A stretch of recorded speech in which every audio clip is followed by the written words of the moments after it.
अस्सलाम वालेकुम नाज़रीन, आप देख रहे हैं मेरा यूट्यूब चैनल और मैं हूँ हिबा अब्बासी और आज हम बात करेंगे नून लीग के हवाले से। हुकूमत को कल जिस तरह से नाकुच चने चुभवाए पीपल्स पार्टी ने, इत्तेहादी जमात, यकीन करें कि पिछले 2 साल से जितना अपोजिशन को इन्होंने ख्वार किया है हुकूमत ने, जितना पीटीआई रोडों पे ख्वार हुई है, उससे कई ज़्यादा हुकूमत में बैठकर नून लीग को जो है वो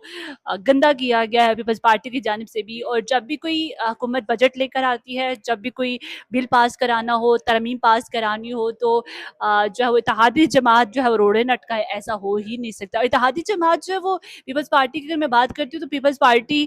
अवामी मफाद की बात नहीं करती, वो कभी भी अवामी मफाद की बात, हाँ अलबत्ता उनका नारा ये है रोटी कपड़ा और मकान और जमहूरी बात करते हैं, लेकिन वो है नहीं। जिस तरह से पिछली तरमीमों में जिस तरह से उन्होंने साथ दिया है, अब ये 28वीं तरमीम जो है वो आएगी, उसमें जिस तरह से साथ देगी इत्तेहादी जमात, तो उसके बाद तो आपको पक्का यकीन हो जाएगा ये दोनों सिर्फ जो है वो जमातें हैं। और ऐसी जमातें जिनको सिर्फ अपने मफाद की जो है वो पड़ी है, इनको कोई गर्ज नहीं है कि अवाम के साथ क्या हो रहा है। क्योंकि अभी बजट आया तो उस बजट में जिस तरह से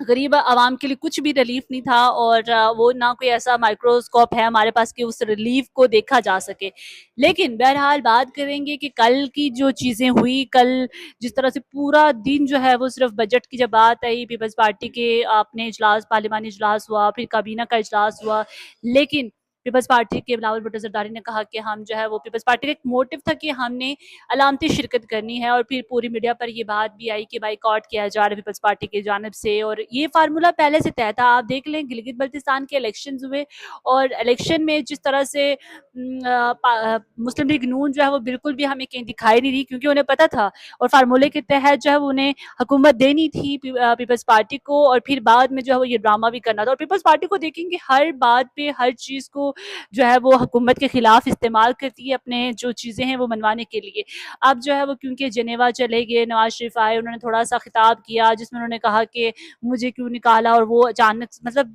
एक दिन के लिए, वो जाना भी नहीं था, वो फॉर्मेलिटी थी। और फिर उसके बाद बिलावल भुट्टो जरदारी जो है वो जिस तरह से पीटीआई पिछले 2 साल से फॉर्म 47 की बात कर रही है, तो बिलावल भुट्टो जरदारी का कल खिताब जो है वो आया जिसमें उन्होंने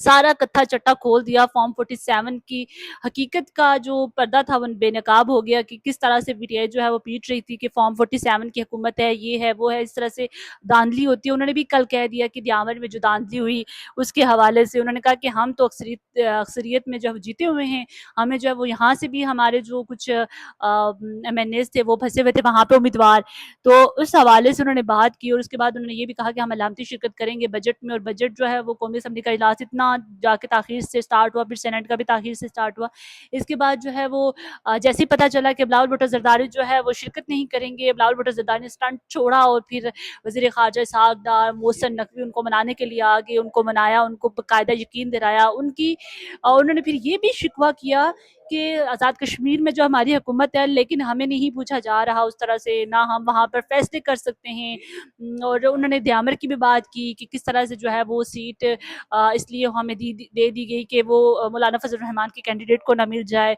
और फिर हुकूमत की जानिब जो है ना, वो जब भी हम बात करते हैं हुकूमत की तरफ से, तो वो फिर मनाने के लिए, तरले करने के लिए मोहसिन नकवी जो सागदार हैं डिप्टी प्राइम मिनिस्टर, वो जाते हैं, मिन्नतें तरले करते हैं, बिलावल भुट्टो को जरदारी को मनाया जाता है। बिलावल भुट्टो जरदारी ने कहा मैं शिरकत नहीं करूंगा बजट में, और मेरे कुछ जो है वो एमएनएस कर लेंगे। नवीद कमर की बात आ रही थी सामने, वो करेंगे। लेकिन क्योंकि बजट था और बजट लाजमी दोनों ने पास ही कराना था, और दोनों जो है वो थोड़े से टोपी ड्रामा ना करें, ऐसा हो ही नहीं सकता जो हुकूमत बैठे। और जितना पीपल्स पार्टी ने नून लीग को गंदा किया हुआ है ना इस टाइम, अब यकीन करें कि इतनी अपोजिशन बाहर रह के रोड पे नहीं गंदी हुई जितना जो है वो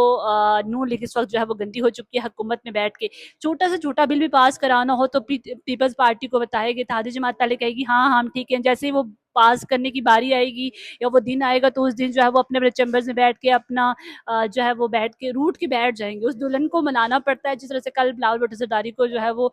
मनाया गया, फिर वजीर आजम से मुलाकात कराएगी, वजीर आजम ने यकीन दहानी कराई। उनका कोई भी वो खास नहीं था, बस उनका यही था कि हमें हुकूमत दी जाए। पीपल्स पार्टी ने अक्सरियती जो है वो जमात है वहाँ पे गिलगित में, तो वो हुकूमत बनाए। फिर जो है वो नून लीग ने कहा कि ठीक है भाई, हम अपोजिशन में बैठ जाएंगे, और अगर आप ये चाहते हैं तो आपको हुकूमत दी जाएगी, आप बाकी अक्सरियत से जो है जीते। उससे पहले हुकूमत के कुछ अरकान थे जो बड़ी बड़ी छोड़ रहे थे कि नहीं ऐसा नहीं होगा, वो वैसा नहीं होगा।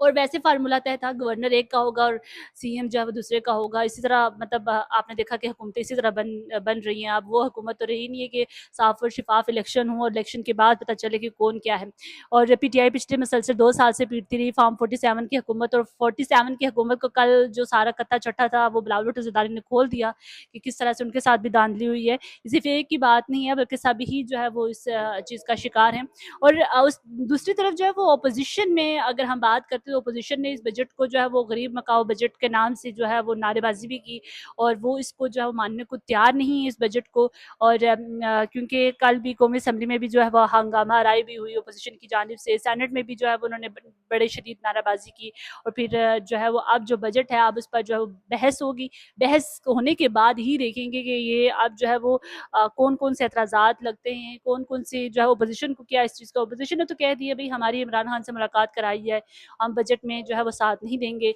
सोहेल अफरीदी ने बाकायदा तौर पर जो है वो कहा। और बैरिस्टर गौहर से बात करें या जिससे भी बात करें अपोजिशन की किसी भी जमात नुमाइंदे से, तो वो यही कहते हैं कि जो बजट है इससे में आवाम के लिए कोई रिलीफ नहीं दिया गया, गरीब आवाम के लिए कोई गरीब तबके के लिए कोई रिलीफ नहीं है। और जो बजट जिस तरह से ये लाया जा रहा है, ये थोपा जा रहा है, ये सिर्फ अपने मफादात के लिए किया जा रहा है। तो कल जो सीन था, पूरा स्नैरियो जो मैंने आपको बताया वो था, और पूरा दिन सिर्फ इसी बात पे नून लीग को तशवीश हो रही थी, परेशान हो रहे थे। और वज़ीर आज़म भी परेशान हो रहे थे कि किस तरह से इस बजट को पास कराया जाए, या तरमीम होती है तो मनते तरले जो है वो हुकूमत जो है इत्तेहादी, हालांकि इत्तेहादी जमात उनके साथ ही मौजूद होती है हर चीज़ में, लेकिन वो थोड़े से पहले जो है ना वो कहीं ना कहीं हुकूमत को घुटने टेकने पर मजबूर भी करते कि मिनते तरले हमारे जो है वो हुकूमत करती रहे। और यकीन करें कि हुकूमत में आने के बाद भी जो है वो नून लीग इतनी ख़राब हो रही है, इतनी ख़राब हो रही है कि उन्होंने अपनी सारी सियासत, नवाज शरीफ तो खैर बैठ ही गए, और जो थोड़ी बहुत चीज़ें रह गई थी, कुछ इनके सीनियर रहनुमा जो कि इनके बहुत ज़्यादा करीब होते थे वो मरीम नवाज़ की वजह से चले गए, और जो बाकी चीज़ें रह गई हैं वो भी जो है वो आहिस्ता आहिस्ता नून लीग से जो है वो ख़त्म हो रही हैं। पोजीशन तो खैर बराए नाम है, और मतलब वो उस तरह से इमरान खान का जो एक मुतालबा है इमरान खान की रिहाई का या इमरान खान से मिलने का, वो उस तरह से अभी तक मुलाकातों के लिए भी जो है वो संजीदा नहीं दिखाई दे रही, और ना ही बजट के हवाले से कुछ इस तरह से हम चीज़ें सामने नज़र आ रही हैं। अब इत्तेहादी जमातें जो आपस में गठजोड़ करती है या नहीं करती, लेकिन अक्सर इनका गठजोड़ होता है। शुरू में पीपल्स पार्टी उनके खिलाफ जाती है चीज़ों के, लेकिन एंड पे जो मान जाती है। जिस तरह से एक दुल्हन होती है, ये रूठी हुई महबूबा होती है, नून लीग आखिर कर उसको मना लेती है। दूसरी जानब आपको बताते हैं कि वज़ीर-ए-आज़म शहबाज शरीफ ने जो है वो कौमी असम्बली में खिताब किया। उन्होंने कहा कि अपोजिशन को दोबारा से जमहूरियत और मिसाक जमहूरियत के लिए जो है वो दावत देते हैं, मिलकर बैठ कर जो है वो सियासी तौर पर हर चीज़ का हल निकाला जाए। और देखते हैं कि अब अपोजिशन इस दावत को बारहा मतलब कह चुके हैं दावत का, अब अपोजिशन इसको किस तरह से सीरियस लेते हैं, क्योंकि अपोजिशन के भी कुछ अपने एतराज़ात हैं, और फिर जब वो एतराज़ात सामने रखते हैं तो हुकूमत वो मान नहीं सकती। तो अब देखते हैं कि अपोजिशन इस पर क्या रद्द-ए-अमल देती है, खास तौर पर सोहेल अफरीदी इस पर क्या रद्द-ए-अमल देते हैं। फिलहाल के लिए इतने ही, अपडेट रहने के लिए देखते रहिए मेरा चैनल।